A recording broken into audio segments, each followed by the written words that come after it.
कर्जदार सभासद, महेश सभासद, NPA खाते यांच्याकडून वसुलीचं फार मोठं आव्हान होतं, परंतु संचालक मंडळाने नियोजनबद्ध आराखडा तयार केला आणि यशस्वीपणे तो अंमलात आणला. सुमारे 20 कोटी रुपयाचा NPA वसूल करण्यामध्ये संचालक मंडळाला यश आलेलं आहे. आणि त्यामुळं बँकेस 31 मार्च 2024 अखेर 7 कोटी 42 लाख रुपयाचा ढोबळ नफा तर 3 कोटी 44 लाख रुपयाचा निव्वळ नफा झालेला आहे.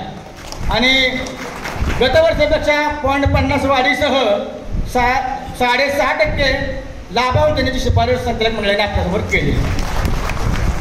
आता या शताब्दी महोत्सवाच्या वर्षाच्या निमित्तानं भव्य दिव्य कार्यक्रमाचं नियोजन सुरू असून या कार्यक्रमामध्ये बँकेच्या प्रगतीसाठी आजवर ज्या माजी चेअरमन, संचालक, बँकेचे सभासद, सर्व संघटनेचे प्रतिनिधी या सगळ्यांना त्या महोत्सवामध्ये आपण सहभागी करून घेणार आहोत.